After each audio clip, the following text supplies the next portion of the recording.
Welcome back to the TPO pod. Today's guest is Jeff Lioon Jr., and he's the creative director of Oligoscan, which is a testing device that can show you a full mineral and metal profile. He's scanned over 6,000 people. Today, Jeff works with over 500 clinics across the world, and his primary focus is on heavy metal detoxification.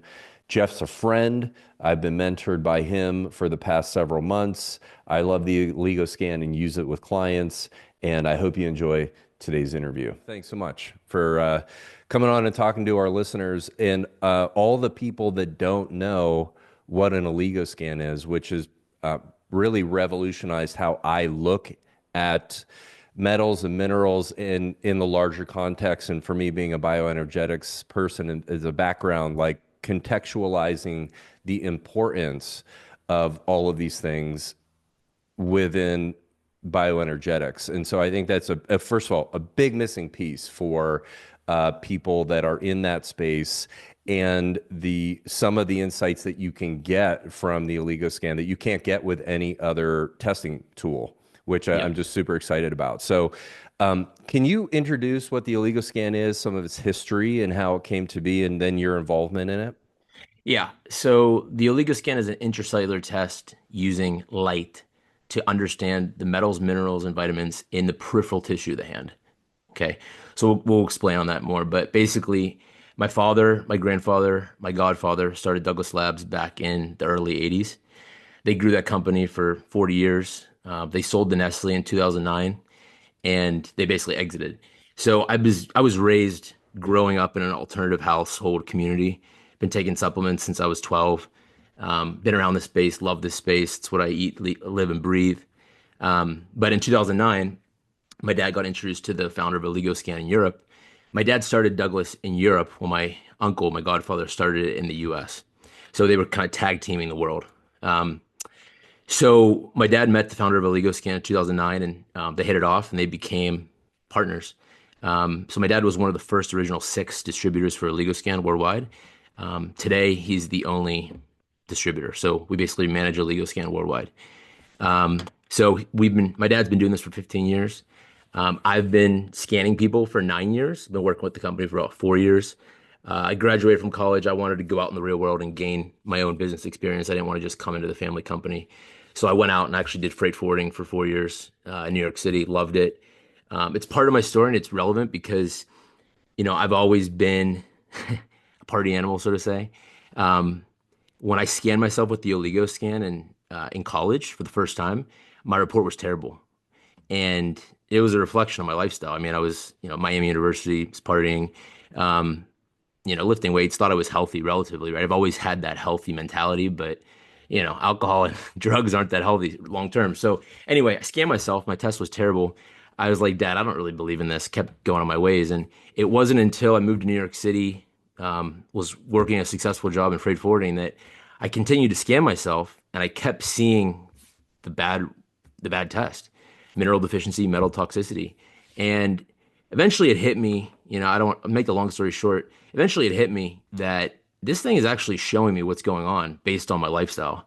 So I went on my own health journey and, fast forward to today, I've course corrected my test report. I've almost got it to be perfect.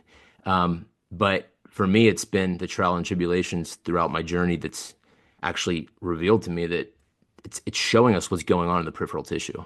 Okay, so we're not looking at the brain, we're not looking at the bones, we're looking at the peripheral tissue. It's the intracellular levels in the tissue, right? The tissue is made up of blood, cells, in the interstitial space. So it's important to first keep a context of like what are we actually measuring. Um, I guess to kind of back up a little bit, I mean, minerals are the building blocks of why we eat food and drink water, right? We need minerals to create compounds like melatonin, alpha lipoic acid, certain vitamins, right? If the minerals aren't there, the body can't produce those antioxidants or those nutrients. So we need minerals, right? And the reality is that metals block the absorption of minerals in the body. So the more heavy metals we have, the less minerals are going to get absorbed. They have antagonist synergist relationships. So, you know, if you look like the past 300 years since the Industrial Revolution, you know, we're getting exposed to metals everywhere we look. So it's inevitable that we're going to be exposed to heavy metals. Um, the other reality is that the food is not as nutrient dense as it was 50, 60 years ago.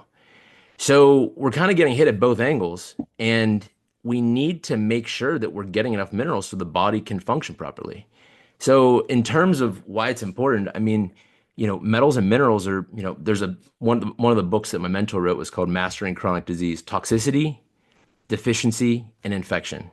Right? If you have toxicity, you're likely going to have deficiency. If you have toxicity and deficiency, it's an environment where infection can live and thrive. Yeah, that makes sense. Well, yeah, it's terrain theory, Yeah. basically. Yeah. Yeah, great. Yeah, I mean that's those 2 points are something I think people know in the background, but they don't see how they converge. And so this idea of mineral metal antagonism, otherwise known as ionic mimicry, is really the core of what mineral balancing is.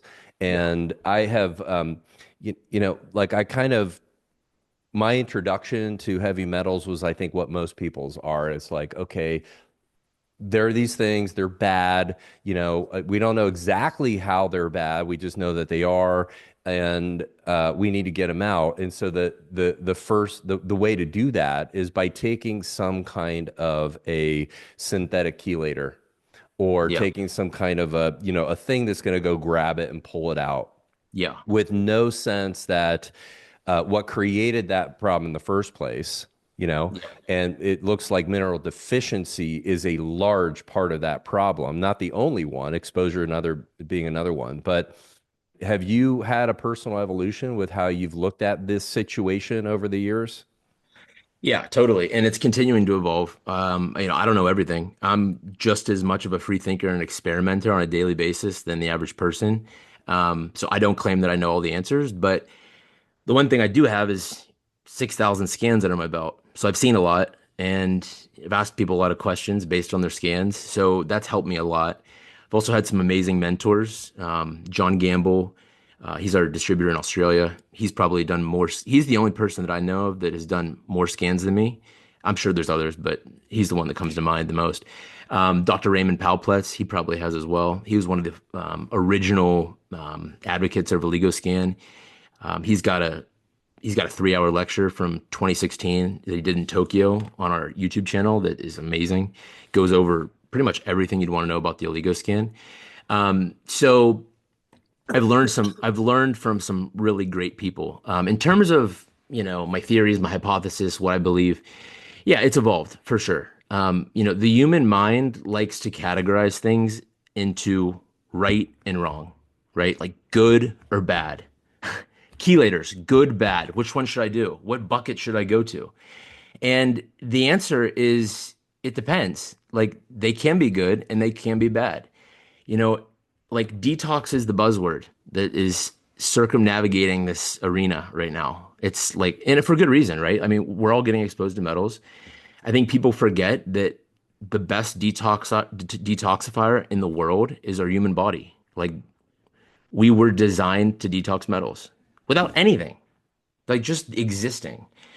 The problem is a lot of people struggle with genetic mutations. A lot of people get over intoxicated from like amalgam fillings, contrast agents, birth controls, stuff like that, where the body basically hits a point where it goes from excreting to non-excreting. And that's what we care about. It's like that switch, right? And it might happen over the course of a couple of weeks, it might happen over the course of a life, but at some point the body goes from excreting to non-excreting.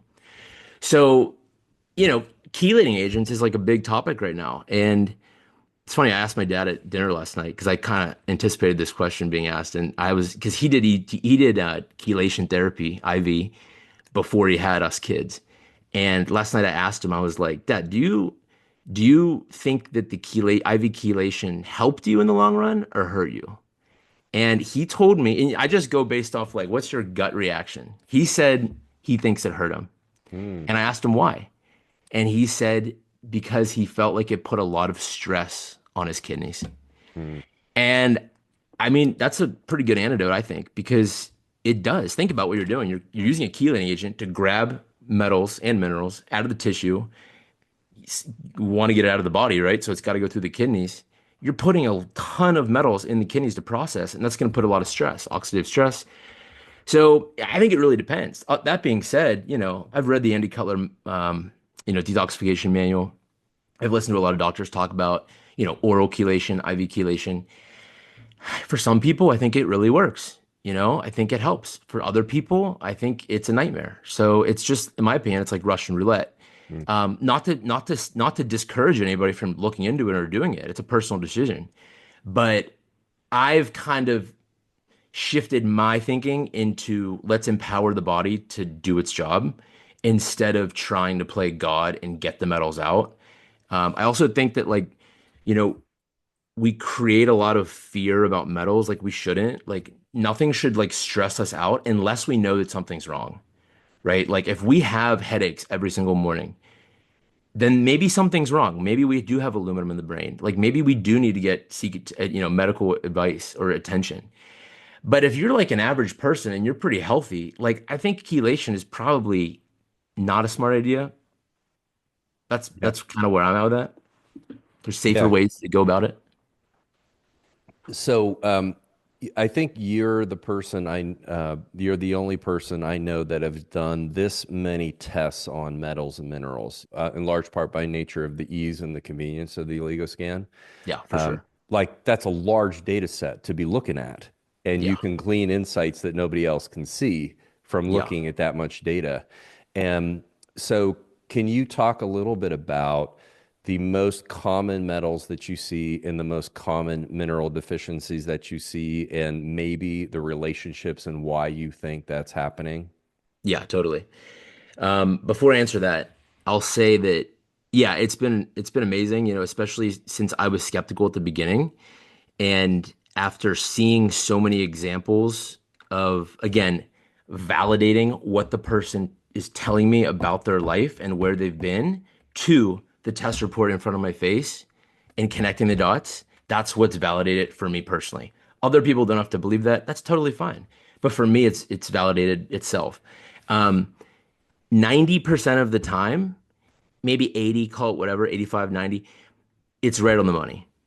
It's showing us what we need to address in the body. It's not diagnosing anything. The Oligoscan is not a diagnostic tool. It's a nutritional assessment. We're using information to help us make better decisions. Because 90% of this is lifestyle. But anyway, 90% is right on the money for the most part. 10%, it's not identifying the true toxicity that the person's experiencing. From my experience, it's usually been in autistic children. I've asked the parent, when did the symptoms start? It's been after vaccination. That's when the symptoms started. That's when things spiral out of control. My theory is that the metal is not in the peripheral tissue, it's in the brain. We're not measuring the brain. The only way to measure the brain or the liver or the kidneys truly is a biopsy. Well, nobody really wants to do that. So it's looking at the peripheral tissue. It's not looking at the brain. So I think that can be one example of where it's not revealing the true toxicity because the oligoscan is giving us a baseline for the whole body, but it's still the peripheral tissue, the hand. So it is what it is. The other one is, it might not be metals. It might be chemicals. And that's the big problem that we face today is it's not just heavy metals. It's atrazine, it's chemicals in the water, flame retardants. So yeah, that's kind of I think that's a good kind of forward before I go into the most common examples. So yeah, I've scanned a lot of people, I'm looking for imbalance. That's what I look for. I look for balance and imbalance. Um, left side is deficiency, right side is excess, right? So what do I see a lot of? I see a lot of deficiency across the board. People that don't eat animal-based food usually are low in zinc, copper, all the B vitamins. That's definitely one trend I see. I see copper toxicity a lot. High copper, high zinc. This doesn't mean they have too much zinc. And this is an interesting theory on the Oligoscan is its concept of a blockade, and it's basically just because a mineral is high, it doesn't mean you're getting intoxicated from that mineral. It doesn't mean you have too much of that mineral in your diet. It can mean that it's imbalanced and it's being displaced by another element. So, for example, copper can displace zinc to the peripheral tissue. Um, you know, And this has taken me a couple years to figure out, and this is just again my theory, but basically when I see high copper and I see the high zinc, all my focus goes to the liver. Because if we were to eat one food for copper, what would it be? Liver. Yeah. Be liver. The liver stores copper. So when I see high copper, I think about the liver. So why is the copper imbalanced, right? What affects the liver? Overeating, stress, pharmaceutical drugs, birth control, plastics, xenoestrogens. So when I see the high copper, it's like, why is the copper high? What is causing the copper to be high, or what is causing the copper to be stored excessively in the liver? And it's usually congested liver. So I see that a lot. Obviously, I'll see high aluminum a lot. I'll see high mercury, dental fillings, obviously not just mercury, but silver, nickel. Barium is another one I'll see a lot in root canal, especially people that have had root canals. I go to a lot of the biological dentist shows, and I asked one of my biological dentist friends one day because I used to think the barium was coming from the smartwatches, and I'm sorry, the lithium. I used to think the high, when you see high lithium on the Oligo scan, you usually also see high barium because again, barium is the antagonist and it's displacing the lithium. So I used to think that the lithium was coming from the smartwatches until I realized that barium is used in root canals. So if I go to a dentist and they diagnose me with a root canal and I have to wait a week for the procedure, they put in barium sulfate for the week gap until I have the procedure done. So a lot of people that have had root canals that I test, the barium's through the roof. For young people, it's aluminum and cadmium. For older people, it's mercury. Those are some of the common trends that I can go. I guess the last one I'll say that's relevant, and we can explore any one of these, is high fluoride, low vitamin D. Fluoride is a halogen. The three halogens are fluoride, chlorine, and bromide. The halogens prevent the absorption of vitamin D and iodine into the cell. So, the halogens we don't want. With the iodine we do want. It's an essential mineral. It's in my top three. In Japan, they have the lowest intensity of iodine deficiency. And if the mother is deficient in iodine, it can impact the IQ of the newborn by 35 points. So it's a big deal. It's a big deal. And I think there's two genetic SNPs in the O blood types that make them more susceptible to iodine deficiency. So it's an interesting little tidbit that I've picked up over the course because I test a lot of O blood types and I see a lot of low iodine, and I think that they're more susceptible based on this gene SNP. And I have the two gene SNPs I can send you after this. You could post it, but it's interesting. Yeah, that is that is interesting.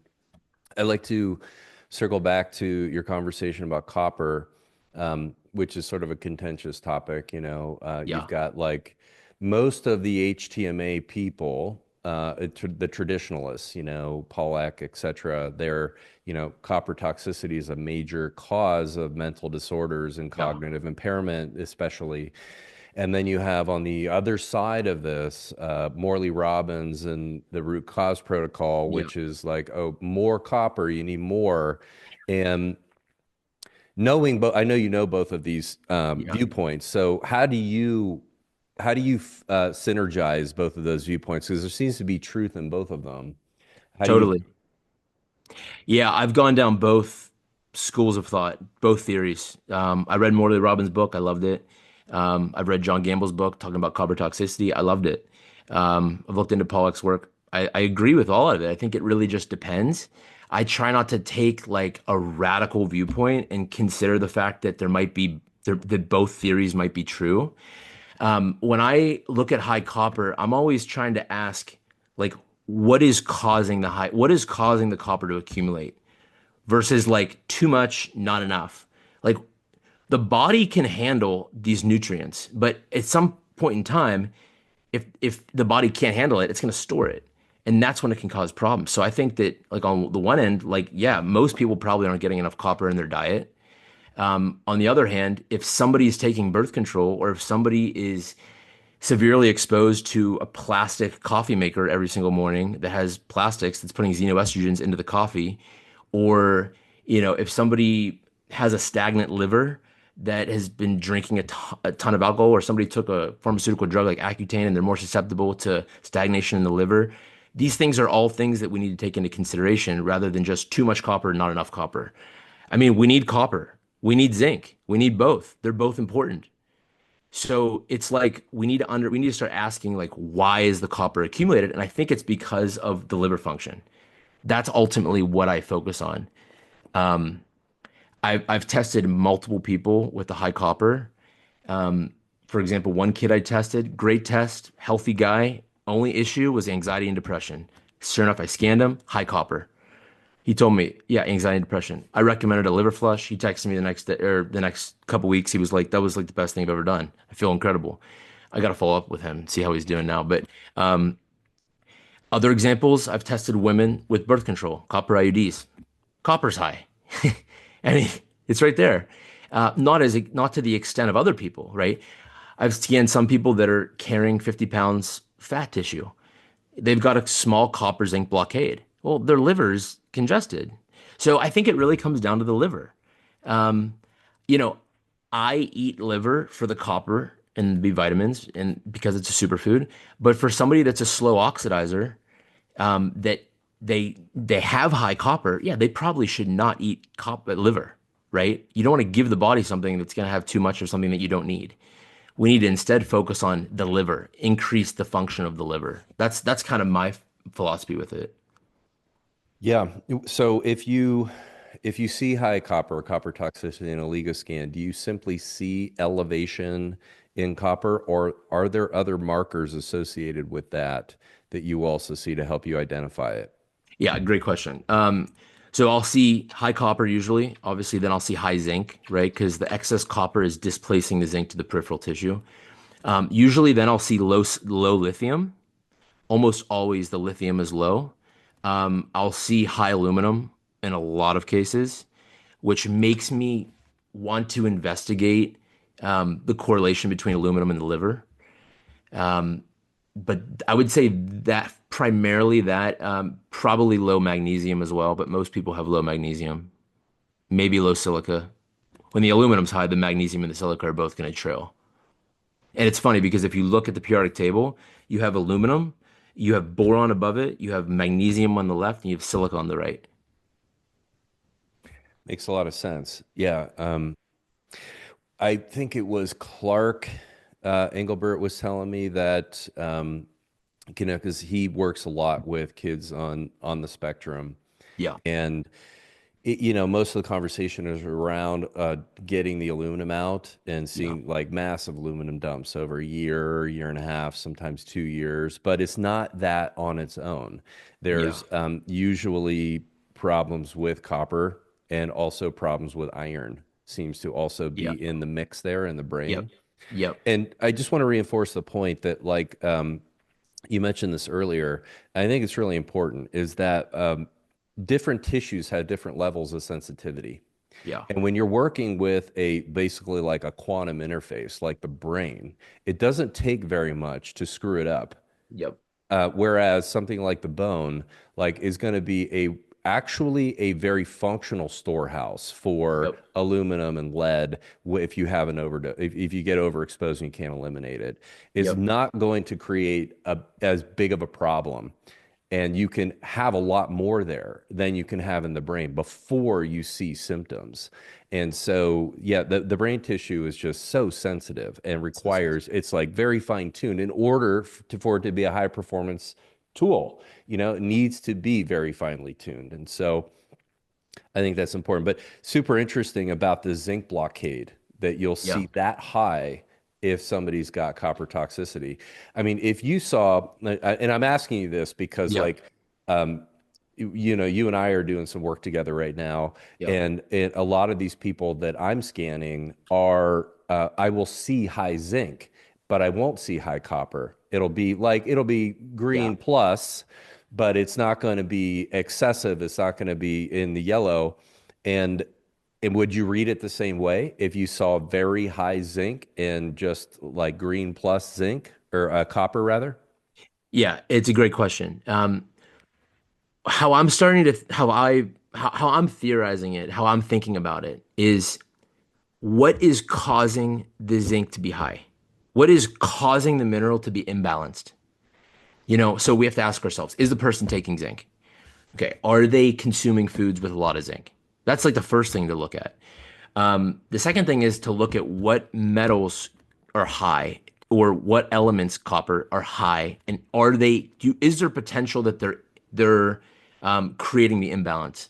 So those are like the first two bases that I cover. But it's like we have to ask ourselves, the body is smart. Like the body is going to always try to normalize things, right? There's people that believe that parasites are actually there for good. They're cleaning things up. That's very controversial. Um, I won't go there unless you ask me. But I think it's like we're trying to find what's causing the imbalance. So with the zinc, I have seen that a lot, and it's kind of hard to determine. I would look at the sulfur. I would look at some of the other deficiencies. Sulfur is a really important mineral. We need sulfur to detoxify. And again, it's not always going to be like nutrients. It's not always going to be minerals, right? We got to look at the other things. We got to look at the sunlight. We got to look at the water. We got to look at the grounding. We got to look at the non-native EMFs. We got to look at the emotional trauma and emotional stress that people are carrying. I mean, those are all just as important as the mineral. I mean, not, they're all equal, right? They're all part of the equation. So we have to kind of like open our minds to think that maybe there's something in my life that needs to be addressed that's causing an imbalance. It might not be just the food or the water. That's kind of how I take it. Yeah. And another thing that I think it's really important for people to, because this was a big step for me, to set their expectations with regard to rebalancing their minerals in terms of time. Yeah. Um, this is a long-term project. Yep. It's not something you may be highly motivated to Yeah. get a metal out of your body, and that's what will lead someone to doing something like chelation therapy. But it's very important that you're trying to optimize the speed at which the body can eliminate naturally. And Exactly. that will take time. It will take a little bit shorter or longer for people, but it's still going to be a 1 year process or a 2 year process. And I think that's important. So when you step into this, you see this as a lifestyle change and that you will be modifying as you uh, rebalance. So the way that you are operating your lifestyle, what you're eating or what you're supplementing from day one will be different than day 365 because you will have a different profile at that point. And you should adapt to that. And it gets and then that just it feeds back into you have to continue to measure. And so that's why at least in the HTMA sphere, if someone is going to embark on this path, that's the time frame we're looking at to get real results. And it's testing in their case every 3 to 4 months because that's about how long it takes for the hair to grow back. That's not the case for Oligo Scan because you can do that anytime and get it done within 5 seconds. But uh, Yeah. I just think that's important because some things you can change quickly. For example, um, you can start, for example, you can start eating some carbs if you are doing low carb, and you will see an improvement really quickly. You'll see it Totally. within days. You'll see that improvement. You'll feel more energy. You'll probably sleep better. You probably will increase your sex hormones as a result of that. But when we're talking about getting aluminum out or getting mercury out, and even these metals have different time frames in which they come out of the body too. Some are easier to get out. Totally. Um, yeah.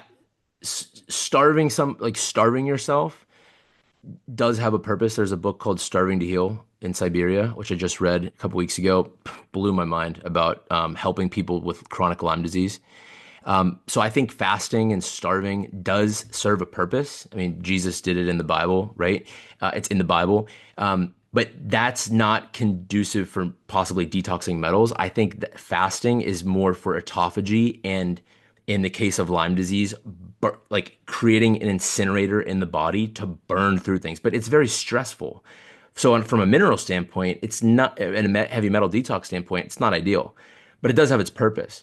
But yeah, for the average person that's not dealing with Lyme, not starving yourself is important. Giving yourself the right food, particularly carbohydrates, right? Like I don't really get the low carb diet. Like we need a balance of fats, proteins, and carbs. I don't think reducing any of those or completely eliminating any of those is a good idea long term. But carbohydrates, I mean, that's like the original fuel source for the body. Um, I will also say, like, too, blood is different than hair, is different than urine, is different than the Oligoscan. Blood is the transportation system of nutrients. Metals come in, food, water, air, right? It comes into the bloodstream. Body's first defense is going to be to get it out of the body. If the detox pathways are blocked, it's going to push it to the peripheral tissue. So blood is the circulation system, transportation system. The body always wants to keep the metals in the blood in homeostasis. So it doesn't want high mercury in the blood. It's gonna either get it out or push it to the tissue. Hair is looking at past 90 days excretion via the hair. Dr. Buttar, you can read about his testimony in Congress, and he basically did two studies. The first study was with autistic kids, the second was with non-autistic kids. He gave them both hair tests. All the autistic kids, none of them had any metals in the hair, HTMA. All the regular kids, they all had metals coming out in the HTMA. And that shows you that you want to see metals coming out in the hair.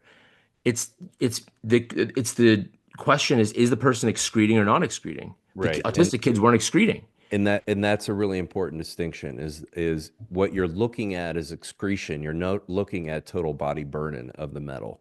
Exactly. Oligoscan is looking at accumulation in the tissue.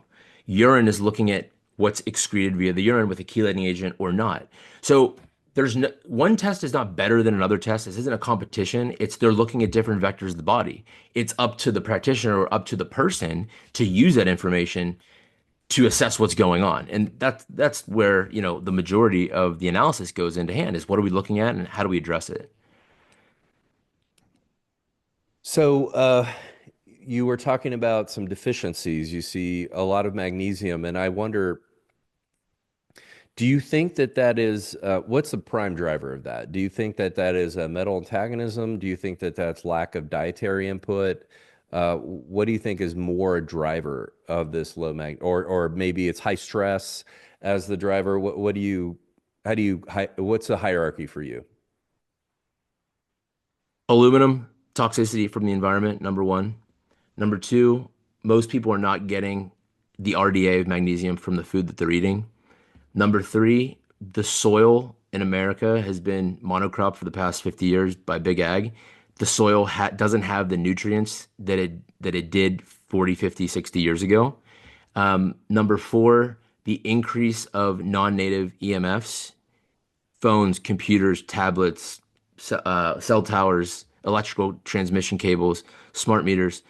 It's all increasing the mitochondria, the stress to the mitochondria. It's all increasing the magnesium burn rate, and it's basically taxing our nervous system, right? Like, it doesn't take a rocket scientist to answer this question. What body is going to be in a healthier, more homeostatic state? A guy living in the middle of freaking nowhere in the woods, or a guy living under a 5G tower in downtown Austin? I mean, it's like, so the reality, I'm not telling everybody to move out in the middle of nowhere. I'm just saying that you putting the body under a lot of electrical stress when you're in the city, that's going to increase your need for magnesium. So I think it's really a multi-prong approach or a multi-prong reason why most people are deficient in magnesium. And magnesium's huge. But I do think that the aluminum is a big issue for the magnesium as well. But I think it's more than one thing. And absolutely, stress is known to deplete the body of magnesium. Yeah.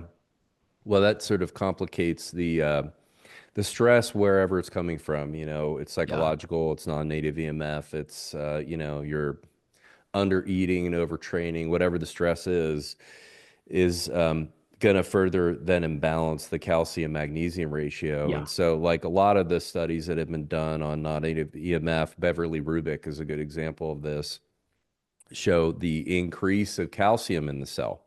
And Yeah. so you're going to have this like oppositional effect where you've got calcium increasing, magnesium decreasing, losing magnesium, which is problematic for a number of reasons, but soft tissue calcification being a big one. Yeah. Um, yeah, it's fascinating. So Magnesium. Do you have a form that you have seen be effective? It's a tough one. I've experimented with a lot of magnesiums across the market. I was buying this artesian magnesium made by these two guys in Virginia, a mag bicarbonate, small batches, glass bottle. And I've been testing all these with the Oligoscan, and I was expecting it to like totally be the answer. It didn't budge my magnesium one bit. Shockingly, bioptimizers move the needle the most for me. But that being said, and this is what I tell people with any, trying to validate anything with the Oligoscan, and this is really the biggest challenge with trying to do that, is that there's so many other variables going on besides the one product that you're testing with the Oligoscan. I mean, there's like every variable under the sun. Did you get on an airplane and travel to LA from New York City? Were you stressed up? Were you going through a breakup? Maybe your diet changed a little bit. Maybe your sleep got worse. Maybe your diet, maybe you were eating out way more than you weren't. It's not, and the supplement might have been the one that was thing that was constant, but there's so many other variables. So that's why it's hard to really answer that question. Um, I always just try to give the body the magnesium. Like at least give the body the element that we know we probably don't have enough of. Um, there's all kinds of different forms. Some are threonate's better for cognitive function. Glycinate might be better before bed. There's different forms. People will argue that one's better than the other. I think that they're all different forms, right? So they probably are, there's a little bit of overlap into which one's the best based on what your goal is. But I try to just stick with just the most important thing is just make sure you're getting some type of magnesium, because most people aren't getting it. I would say like 95% of people are not getting enough of it from the food they eat. It's very hard. And it's impractical. You'd have to eat way too much food. So it's like that's where I think supplements in today's day and age, like it's almost a necessity. And it's because two things. One, the food doesn't have we have a soil problem. And the second is we have a metals problem.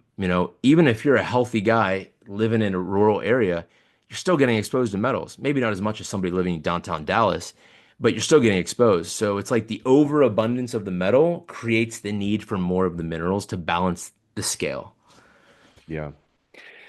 And I'm a person who's had a lot of magnesium over the last 2 years, multiple IVs of magnesium Yeah. sulfate, multiple forms of magnesium I've been taking daily. Yeah. It What have you found? hasn't moved the needle for Yeah. my magnesium status. So it's not an input issue. Then you got to go, okay, well, now you got to look at aluminum and you got to look at stress. Yep. And so there's only, stress is like a inherent to life. You can mitigate it to some extent now that we're in the modern world. There's things you cannot mitigate or avoid. So it's inherently more stressful. But I got high aluminum. Yeah. So it's like, okay, which those two things can I do I can handle the best. And I think right now my focus has been on let's get the aluminum down. It's a long-term project. I'm, Yeah. 5, 6 months into it and Yeah. I was gonna say, continue to take magnesium, but don't expect that to be the thing that repletes the status alone. totally. And kind of like back to your point, like, it's not a sprint, it's a journey and it's not a race. We're trying to give the body what we know is going to be compromised and what is low to begin with. We don't want to start setting expectations for the next month. We want the test to be lower. Sometimes the test gets worse before it gets better because we're moving metals from deeper tissue to level 2, which is what we're testing. And then the goal is to get it to level 1 and out of the body. So the test is usually going to get worse before it gets better, especially if the person's super backed up with metals. So I always try to remind people, and even if you're taking something and it doesn't get better, you know, again, it's probably a metal that's preventing the absorption. Doesn't mean taking it is not a good idea. It's still important for you to get to it. But it's, the body, for example, fluoride. Fluoride goes to a lot of the tissue. So the halogens compete with the iodine and the vitamin D, and there's a lot of fluoride in the tissue. So those halogens are competing with one another, and it takes time for a very saturated person with halogens for that to flip. So you got to stay patient with it, and you got to be optimistic. And I always try to like tell people too, like, the goal here is not to like live in fear or like let this test create stress.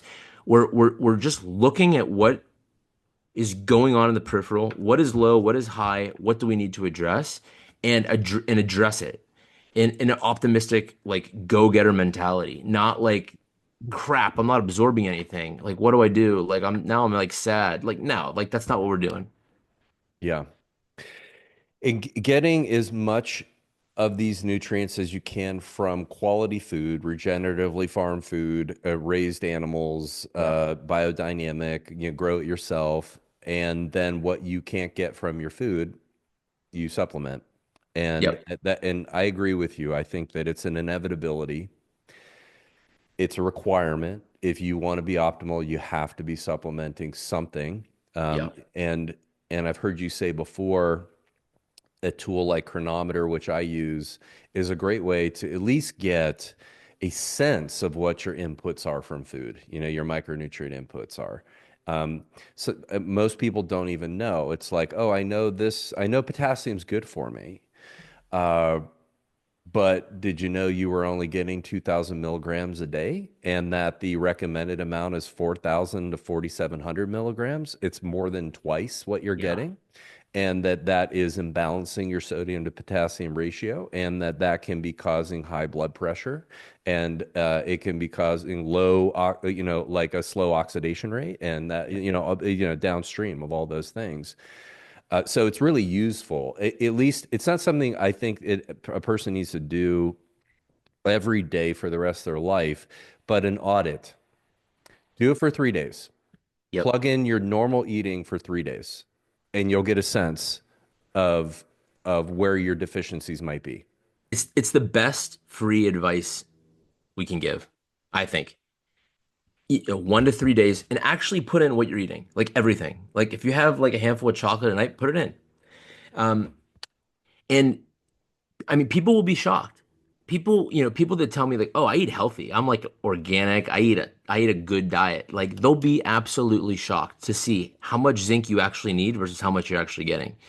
Now, the downside, or not the downside, but the limitation is that minerals like silica, boron, those two come to mind the most. They're not on there. There's no RDA because they're not essential. Well, that's a bummer. So that's where we kind of have to fill the gaps in. And there's other minerals that aren't in there as well. So that's where there's limitations, but at least look at the core ones, the copper, the zinc, the magnesium. Those are, the iodine, those are key. So it's great. It's definitely the best starting place for people.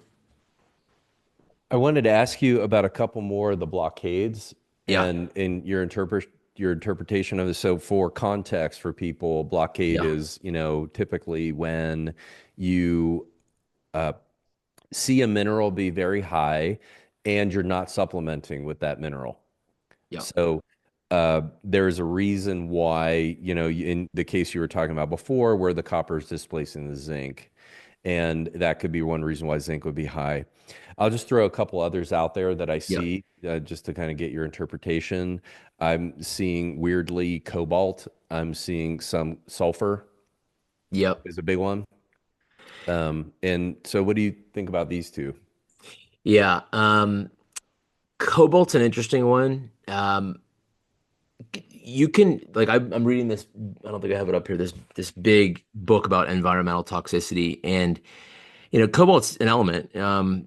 People can be cobalt toxic. Some of these energy drinks have psychocobalamin, and that's not a form of cobalt that you want. So there's definitely a correlation between cobalt and the B vitamins. So I would look at that. But the first thing I would ask is, are they drinking energy drinks or pre-workout or something that has psychocobalamin? Or if the multivitamin that they're buying from Walgreens has psychocobalamin, I would look into that. Um, the other one you said was sulfur. Sulfur is interesting. The way I was taught by what I've learned from John Gamble about sulfur is that when the sulfur is low, it's usually a sign that the person needs more sulfur or that they're not absorbing it properly. So you have to investigate why that could be going on. When you see high sulfur, I'll see this with the copper and zinc blockade, and it's my clue that the liver is usually congested or that the transsulfurication pathways are not working. Like the liver is in overdrive. So when you see high sulfur, that's usually what I associate that with. Another one I see too is high boron. Mm. I do not believe with certainty that somebody has too much boron. There's no way because most people are deficient in boron. Our soil in America is deficient in boron. Most people are not getting enough boron. And I think the Oligoscan is not the greatest representation of boron because 95% of the boron sits in the parathyroid, the enamel of the teeth, and the bones. So, but it's not, it's not measuring a ton of it. It's just looking at micro amount. But I say this because it's been pretty stable across the board. I think it's probably underrepresenting the true need for boron. That's what I'm trying to get across. But when you see the boron super high, the chromium is almost always low. And when the chromium is super, super low, it's almost always the person's carrying 20, 30, 50, 100 pounds of excess fat.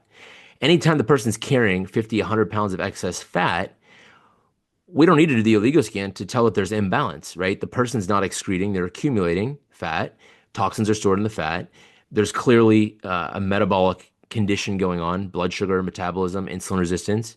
And the boron is high because it's countering the inflammation from likely the bad estrogens that have accumulated because the liver is probably stagnant. So when you see high boron, it's we got to address the root cause here. The root cause is likely the liver and the weight. And why is the weight accumulating? Why are they accumulating, not excreting? And that's the big question with everybody. It's like, are we an excreter or are we an accumulator? It's a And the great way question to is look why. at it. Yeah, it's a great way to look at it. And um, if it's not obvious, so some of the experiences I've had so far is some of these some of these metal toxicities don't even reveal themselves until you start trying to intervene with something. So, for Yeah. example, um, if I'm taking silica to lower aluminum because I see that it's high, or somebody's Yeah. doing that, um, in most cases, if I scan them 30 or 60 days later, there's going to be a large dump of other metals occurring. Yep. So my lead was moderately high the first time you scanned me. Hmm. And after I started taking silicon, well, now it's like red and it's like slowly decreasing, but it shot up. I mean, it just kind of exploded. And it wasn't because of any exposure that I had. Yep. Um, I saw that happen with another person where their Yep. cadmium like skyrocketed right afterward. And and that was not because there was any lifestyle change. It Hmm. was like a release, basically, Yeah. Yeah. And I've seen it with mercury even. Yep. So it's like it's pretty amazing how once you do something to sort of intervene, the body can kind of reveal what's underneath the hood in a sense. Exactly. And when you start peeling back the layers of the onion, a lot of us have toxicity. I mean, it's, we've been there's a lot of toxins, a lot of metals on this realm. I mean, from the Industrial Revolution. I mean, it's alarming, right? But again, it's like we just try to do the best we can. The reality is that, dental amalgam fillings, I mean, this is a crime against humanity. I mean, it's crime against humanity. How we thought putting mercury in the mouth was a good idea. I mean, it's the trillion-dollar question is how do you detox mercury from the cell? I don't think anybody's really figured it out in a safe way. Um, sure, there's chelation. We've talked about that, pros and cons. There's OSR. The question is, I met Boyd Haley's right-hand man a couple months ago, and I scanned him, and he told me he's like, I don't expect the mercury to come out. I don't expect the mercury to be low in your test. And we scanned him, and it was high. And he said, like, that's what I was expecting because the OSR doesn't get rid of the mercury. It it basically makes the mercury inert, so it can no longer damage the surrounding tissue. So I thought that was really interesting, and I thought that was also really interesting because my theory is that 30, 40 years of accumulation, mercury's in the mouth, 24/7 slow drip into the body. All of a sudden, we get the test and we see the high mercury. Our ego goes, all right, I want to get rid of all this mercury in like 6 months, whatever it takes. That's not how it works. If it took 30 years to accumulate, who's to say it's even possible to get it out in 30 years, the same time amount? But I don't think the body wants to let go of it because I think that the body tucks it into the tissue. It basically like puts it here and like maybe like the analogy is like it jails it in a cage and we want to detox it. So when you take that animal out of the cage, it's like a wrecking ball. It's gonna go in every direction and grab onto minerals, and the body's like, I'd rather keep it in the cage. I don't want to let this go.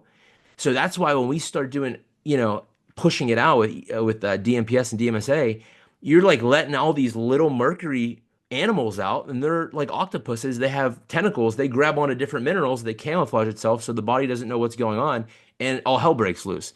So I think that's what really is happening, and I think it's so difficult to get the mercury out.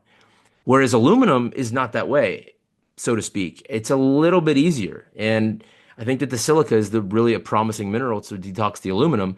But the other thing with aluminum is you got to sweat.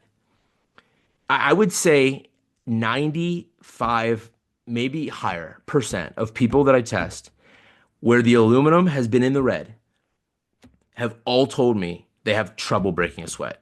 Probably like 95, 99% when it's in the red. Hard time breaking a sweat.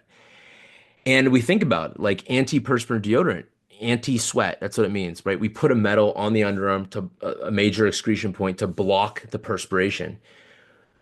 So we're not sweating.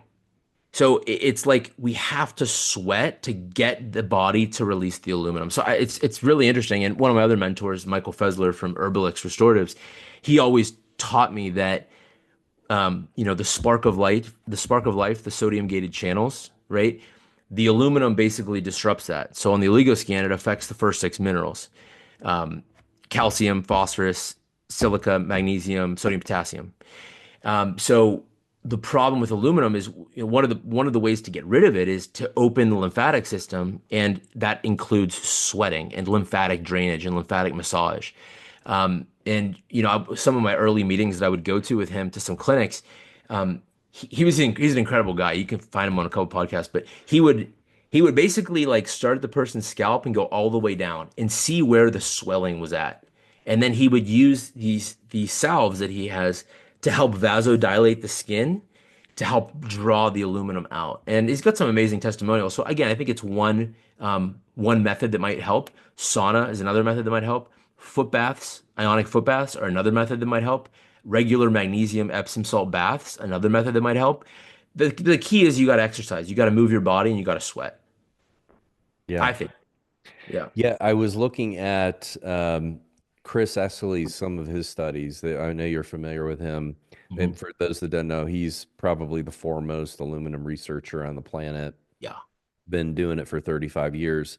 And he was, he didn't exactly compare it. I was comparing it, but he had a study basically with Fiji water and Yeah. excretion of urinary aluminum as a result of the high silica. Hmm. And he had another study with sweat. And in some cases, people were eliminating far more aluminum in their sweat than they were in their urine from taking this high silica water. It's not something you can do every day, and not everybody was excreting the same amount of aluminum.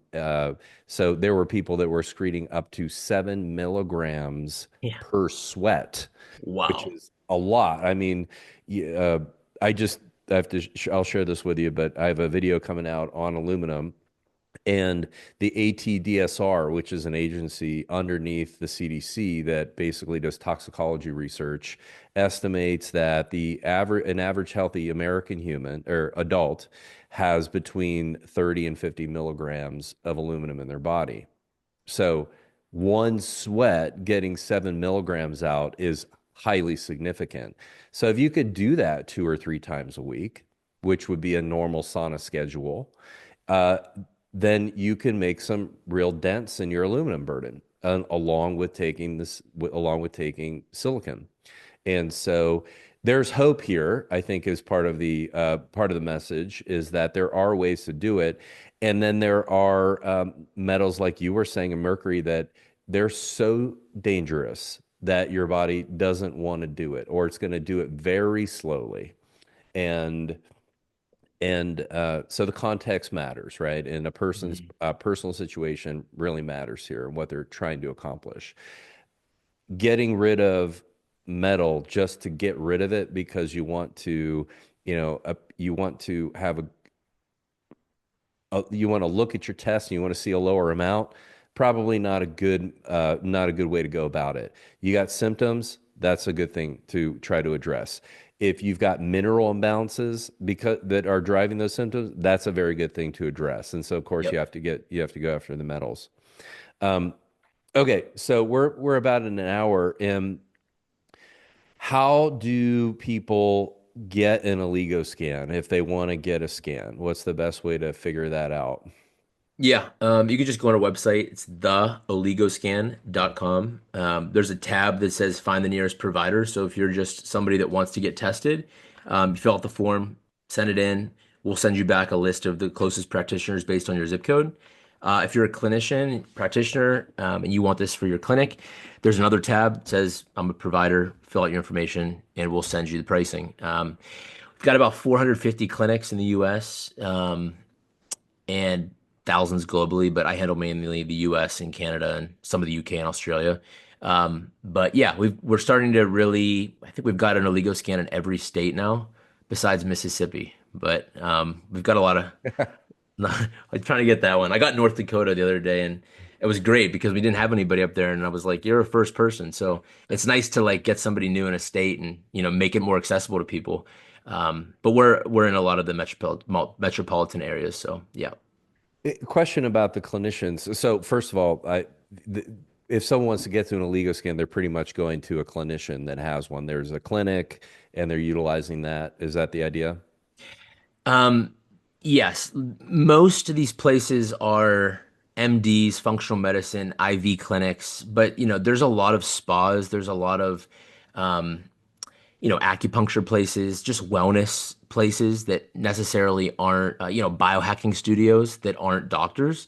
So we kind of have a biological dentist as well. We kind of have a wide range. So yeah, there's a little bit of everything. You can usually find an MD or just a biohacking clinic. So in a place like a holistic health clinic, are people trading up their like urine tests and their hair tests for an Oligo scan, or are they using them in to as a to triangulate an issue? They use them together. What's your take on that? Well, I think it really depends on the practice. I'm not, in every one of these clinics, every year to say that honestly. So I don't know exactly what's going on. Some clinics scan everybody that walks in the door. Other clinics don't. Other clinics, only do it when they feel like it or when the person asks. So I think it really depends. Um, we have a lot of clinics that are scanning everybody that walks in the door, which I think is great just to get a baseline. Whether you need to rescan in 6 months or a year, it's totally up to what the test is showing. If the person's pretty healthy, there's no need to retest in the next month. I also personally recommend like just get a baseline, see where you're at, know what you need to work on, and then go from there. So I think it depends on how much disposable income you have to address this. I'd rather people get scanned once and put the money into actually making the changes, whether that includes going and getting a subscription to a local place that has a sauna and put the money there and then come back in 6 months and get it scanned. Be that you're going to see a lot more change. And I shouldn't say that, but Yeah. I don't care. I'm trying to help people get healthy. Like go sweat. That's really key. Um, you know, the, I forgot to mention this, but I do want to mention it before I get off here. Three common, most important principles. Number one, reduce the metal from coming in. So you got to identify the common sources. The problem with aluminum is it's everywhere. I was going to chime in on this earlier, but um, one single Kraft cheese slice has some crazy milligrams per liter, or milligrams in the slice, but the way it's processed. I forget the exact number, so I don't want to misspeak, but Bill McGraw has an amazing podcast on Wendy Myers that talks all about aluminum, and he mentions it in there. I want to say it's like it's not 50 because you just said 30 to 50 in the human body, but it's something crazy high. It's like at least 5 or 10 milligrams. So reduce the metal from coming in. Number two, provide the building blocks. provide the minerals. Number three, maximize excretion. That's really the name of the game right there. It's those three things, and obviously diving into each one of those. Awesome. Jeff, thanks, man. Appreciate you. Keep Yeah. up the awesome work. And hopefully we can maybe check in with you in a few months or something like that, see what else is new for you. Yeah, totally. Thanks, Jonathan. I enjoyed this.